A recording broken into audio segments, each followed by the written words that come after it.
حبايبي، يا مساء الفل على كل حبايبي المشاهدين واللي لسه هيشاهدوني، واي اصدقاء جداد على القناة. اهلا بيكم. طبعا انتوا شايفين ايه قدامكم؟ تونة. تخيلوا بقى، دي تونة معمولة في البيت. جبت سمك التونة وعملته في البيت، علبته في البيت. طعمه خطير خطير خطير، ونضيف بقى، لا مادة حافظة ولا زفارة ولا أي حاجة. وطبعا قطع كده مش متفتت. والتونة عارفين كلنا دلوقتي بقت غالية جدا جدا، القطع اللي هي بتتباع في العلب المعلبة دي. لكن أنا النهاردة عملتها لكم بطريقة سهلة جدا جدا. وبصوا حبايبي اهو، اللون الوردي بتاعها دوت جميل ازاي.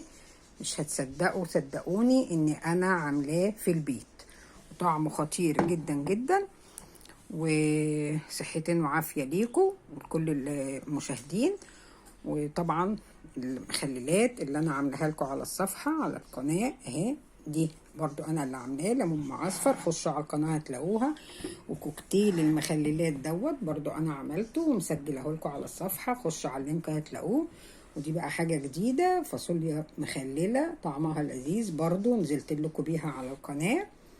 ويلا بينا نشوف التونة بتتعلب ازاي في البيت بطريقة نضيفة.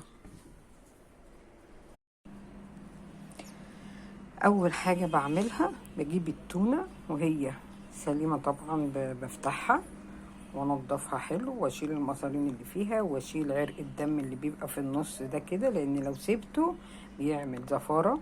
وبعد كده بقطعها بالشكل دوت قطع تخينة اهوت، وانقعها في مية وملح بالشكل دوت.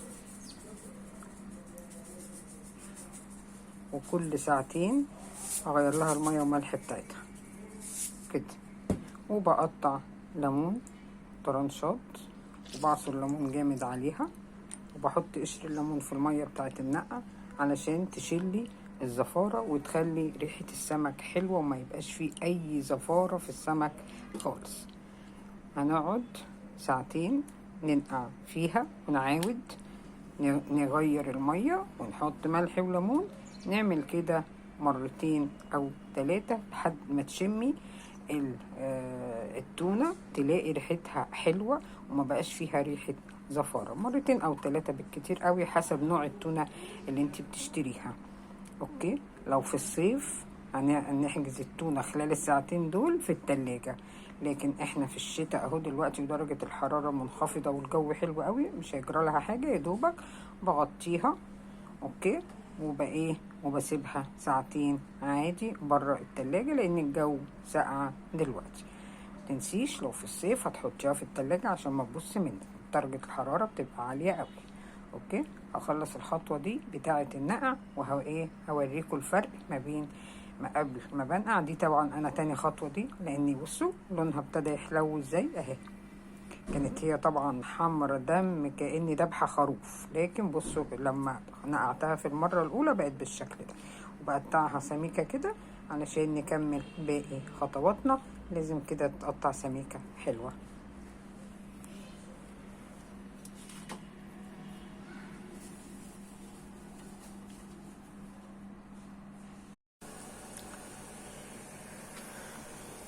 وبعد ما نقعتها زي ما قلت لكم كده، انا عايزه اقول لكم طول النهار عماله اغير في الميه بتاعتها يعني، عشان تبقى بالشكل الحلو دوت. عملتها على فكره اكتر من 3 مرات، عملتها 3 مرات بالميه والليمون والملح زي ما قلت لكم. والمره الاخيره عملتها بمعلقتين دقيق في الميه، وسبتها برضو منقوعه حوالي 3 ساعات لحد ما شكلها بصوا بيض يبقى حلو ازاي، جميل. ولسه كمان لما هتتعلب هتبقى شكلها حلو قوي، هيعجبكم بالشكل دوت. اوكي، هعمل ايه بقى؟ هكون مجهزه توم وجزر اوكي، واقوم حطاهم في الميه. بصوا بعد ما الميه تغلي ازاي، لازم الميه تغلي قوي اوكي. واقوم حاطه الجزر والثوم بالشكل دوت. هكون مجهزه بصلايه صغيره مش كبيره، او بصلايه وسط، واقوم حطها على الميه. ومجهزه ليمونتين كبار وهحطهم على الميه بالشكل دوت. وعندي روز ماري، روز ماري هحط شويه روز ماري بالشكل دوت، ناشف، روز ماري ناشف على فكره، ويا حبذا لو اخضر مش يعني هيبقى احلى كمان. شويه روزماري ده للتونه والاسماك بيبقى حلو قوي قوي الروزماري في السمك. اوكي بالشكل دوت. الميه بتغلي حلوه قوي اهو زي ما احنا شايفين. هقوم ساقطه التونه كده، مش هقعدها كتير عشان ما تتهريش مني، يعني قد 10 دقايق، يعني اقل من 10 دقايق كمان، 7 دقايق كده، وهقوم ايه طافيه عليها.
كده اكون سقطت التونه كلها، تاخد غلوه زي ما بقول لكم كده قد 7 دقايق، واقوم طافيه عليها واصفيها.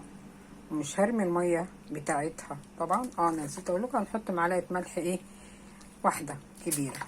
اوكي معلقه ملح واحده.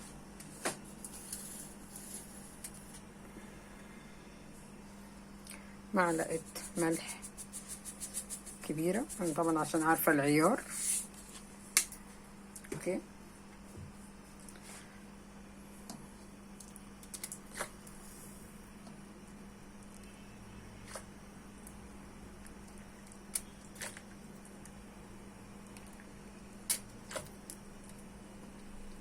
انا بنقص الميه عشان الميه طلعت زياده، عشان لما تاخد غلوتها الميه ما تطلعش بره بس. وبعد كده هشيلها، هسيبها تغلي لمدة 7 دقايق او 10 دقايق، واقوم طافية عليها وهصفيها وارجع لكم تاني.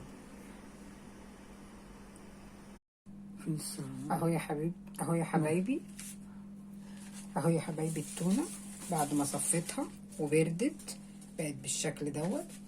بصوا شايفين حلوة وبيضة ازاي، جميلة. اوكي هعمل ايه بقى، هكون محضرة البرطمانات بتاعتي. اوكي بالشكل دوت. حابة ان هي تبقى غطاها بلاستيك ماشي، بس هتكوني معقمة برطماناتك قبلها. ده لو غطاها بلاستيك. لو الغطا بتاعها مش بلاستيك بالشكل دوت اهو، هتتعقم اللي هي الصاج ده، هنعقمها سوا علشان تعيش فترة اطول. فانا كده يدوبك هشيل الشوكة الكبيرة قوي دي بس من التونة بالشكل دوت. وايه وبعمل ايه، وبشيل الجلد دوت الشكل دوت، شيله خالص ماشي. وببتدي اعبي الجلد الاسود ده بس، انما الابيض دوت عادي بيبقى حلو. ابتدي اعبي البرطمانات بتاعتي كده. عايزه تحطيها على بعضها حطيها، عايزه ايه. بكون بقى عندي ايه، بصوا الفلفل الاحمر دوت اهوت، ده انا مجففاه في البيت، لازم يبقى ناشف قوي اهو، فلفل ناشف متجفف. ما عندكيش مش مشكله، علشان التونه تبقى حاره. لو ما بتحبيهاش حاره ما تحطيش الفلفل دوت، لكن لو بتحبيها حاره ممكن تجيبيه من عند العطار عادي بيتباع بالشكل ده. وبحط في كل برطمان قرنين فلفل او 3 واكمل الايه البرطمان بتاعي.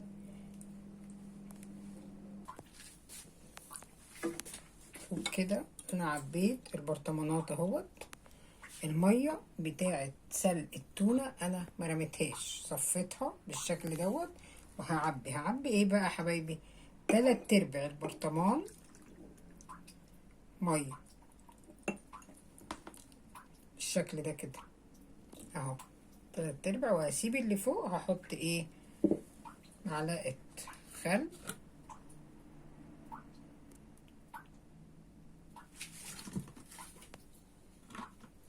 والباقي زيت كده. واقوم قافله البرطمان بتاعي بالشكل دوت كده محكم حلو. اقوم عامله ايه؟ هعقمه ازاي؟ هجيب حله كبيره بالشكل دوت، حله كبيره بالشكل ده هتاخد معايا البرطمانات كلها طبعا. اوكي. واقوم حطها في قعر الحله كده في القاع من تحت، واقوم رصه برطماناتي كده اهو. اوكي. واقوم ملياها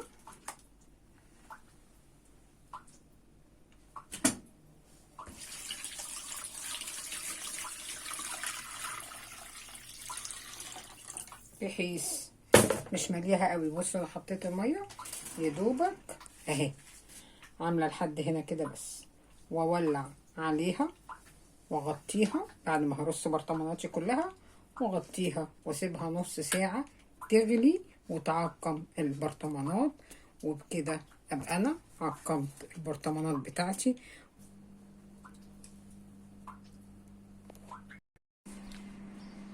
اهو يا حبايبي، وبكده ابقى عقمت البرطمانات بتاعتي كلها زي ما قلت لكم. في معلومه حابه اقولها لكم، لو انتي برطماناتك سوق زي دي هي اللي هتعقميها بطريقتي. اوكي. ولكن البرطمان غطاه بلاستيك زي دوت ما تحطيش الغطا دوت اثناء ما بتعقمي في الحله. اوكي، عشان ده هيسيح. فبنعمل ايه؟ من غير دوت، وبقوم حاطه ورق فويل واحط الايه البرطمان مع الحاجه مع البرطمانات دي. ده الغطا ده بحطه بعد ما بعقم وبطفي البوتاجاز. اوكي، عشان ده ما يسيحش منكم. ماشي. وبكده ابقى عملت لكم التونه بطريقه حلوه وصحيه ونضيفه. والف هنا والشفا وصحتين وعافيه. ويا ريت كده تعملوا لايك وشير، تفعلوا الجرس عشان توصل لكم كل حاجه انا بعملها.